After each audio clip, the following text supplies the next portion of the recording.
for those who are not familiar with me, it was, I will preface by saying, wasn't handed to me, it was earned. But what you may not know, which is a factoid, so my father is my predecessor in the Maryland House of Delegates. He actually made history when he ran and won back in 1990.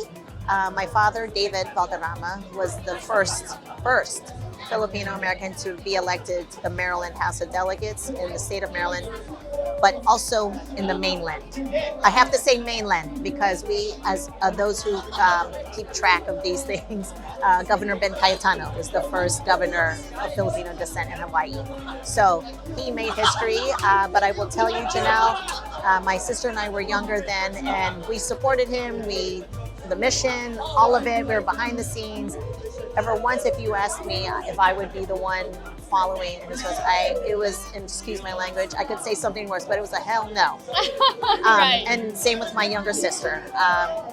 Things change as you get older, and I've never left my district, my legislative district. The district that I represent is the same district my father represented, and I've lived there my entire life. So I don't know if that's good, bad, sad, or otherwise. It's amazing. This is great representation because Filipinos in public service, Filipinos in government, there's not a lot of us. Correct.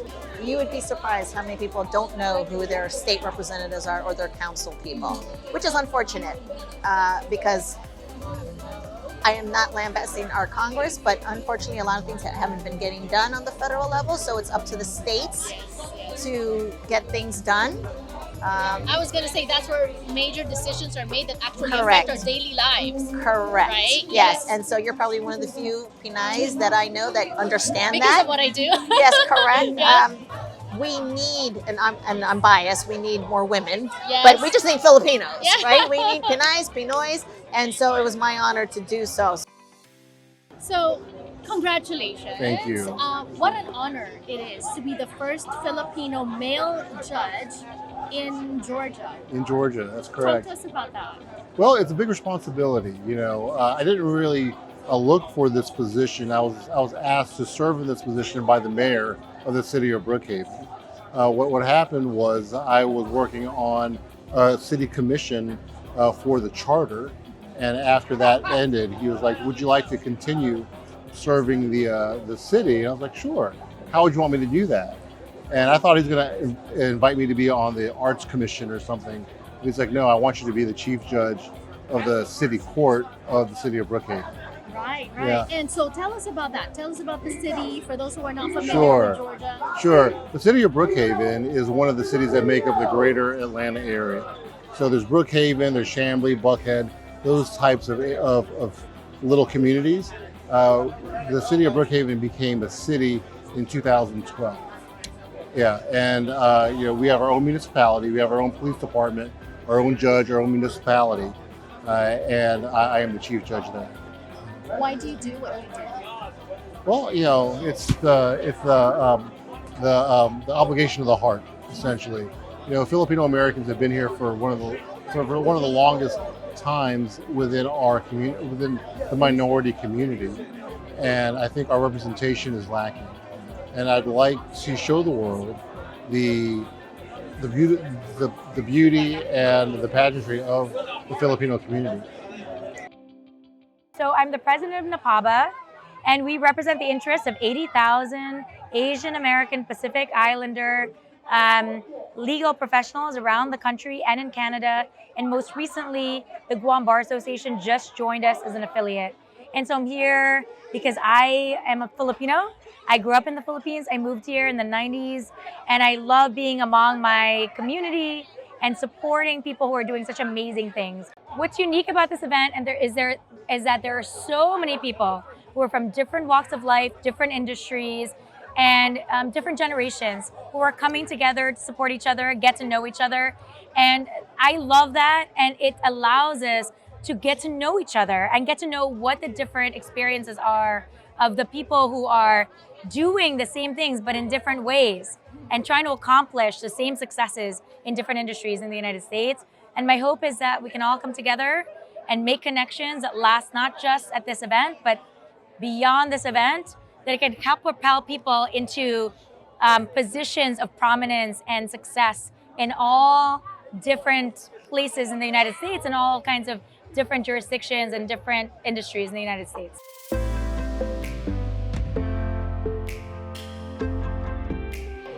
Patrick Starr is in the house. What brings you to Washington, D.C.? We're here for Filipino History Month. That's what brings me here. Yeah, so tell me about how being Filipino has helped or hindered you. What are those moments in your career?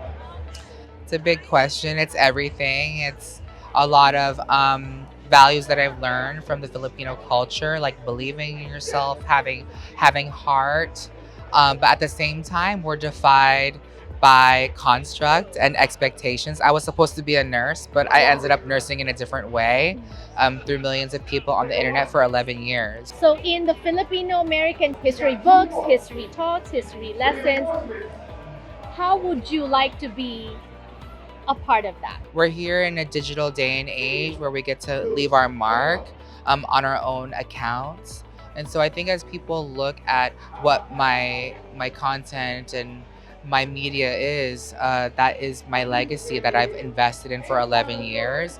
I hope that people look and see power and independence and selflessness of what I've been able to do as a makeup artist. Because as a makeup artist, I see the beauty in other people on the outside and also on the inside, but also I have a legacy company that I love called One Size Beauty, where I believe that makeup is a one size fits all. We're the #1 fastest growing brand in Sephora in North America. We're the fastest growing brand on TikTok Shop among 7,000 brands on TikTok.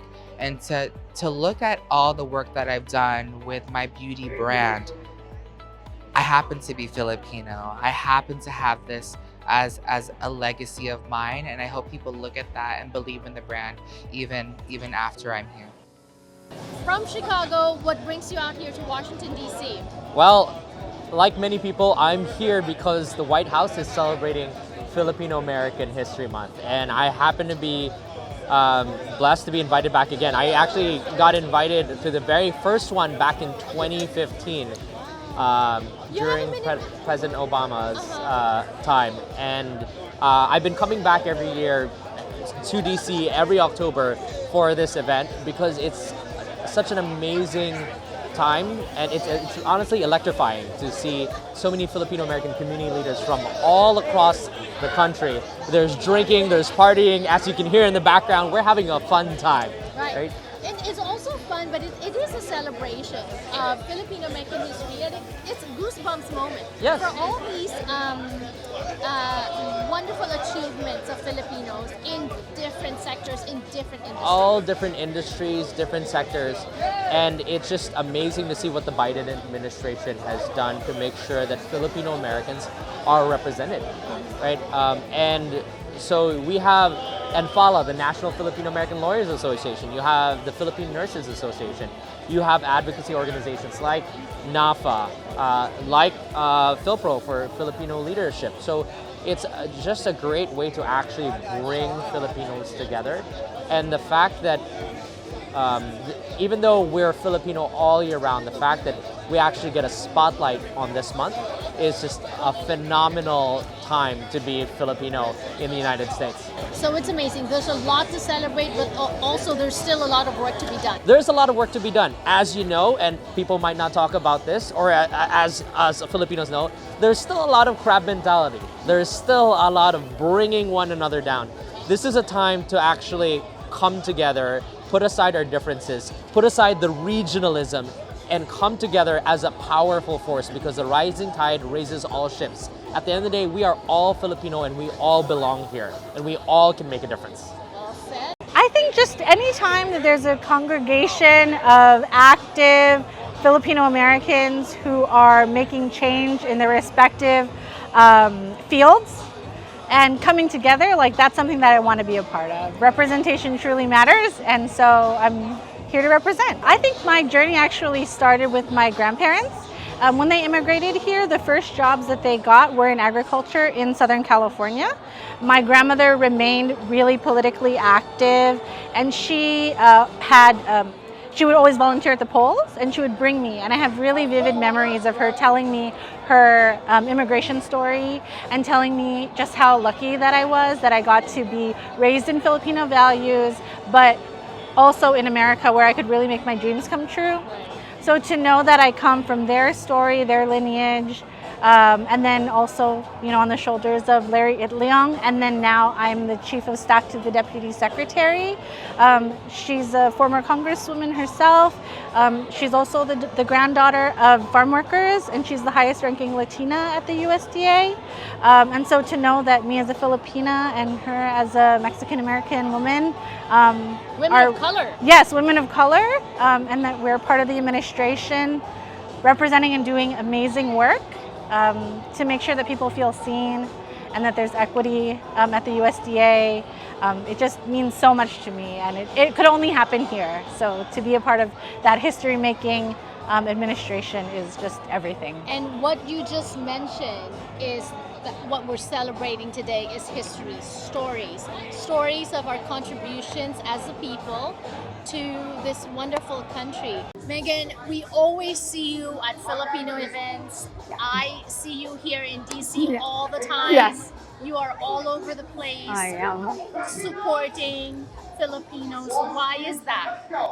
Well, my 3 sons are half Filipino, so mestizos. And I'm kind of biased. They're pretty handsome, muy guapo.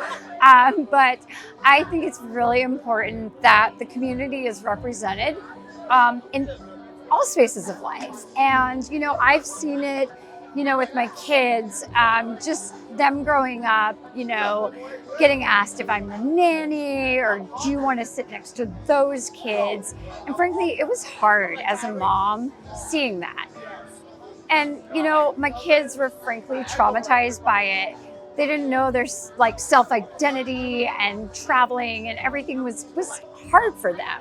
So that's when I really kind of came off the bench because of even pre-COVID, seeing just the rhetoric, you know, from other white people. Is really bad. And to see my kids attacked, Mama Bear came out. And I felt it was important to instill in my children their heritage. So what advice you give to non-Filipinos on, you know, to follow your footsteps or example on how to like really you've embraced you've not just embraced the community, you lift us up on your shoulders. Yeah, really. so I think it's number 1, educate yourself, learn, embrace, go to community events, learn, get to know people. People are fun. I just wish there were more people that were open to allyship because it's not dangerous. It's actually wonderful. Wonderful. You know, we're celebrating Filipino American History Month, but Right. we're also helping to write it. Yes, as we move forward. absolutely. Your sons, our kids. Yeah, absolutely. I think that everything is evolving, and this is the story of America. This is why America started. So I think we all need to keep that in mind, and it's a beautiful, wonderful story.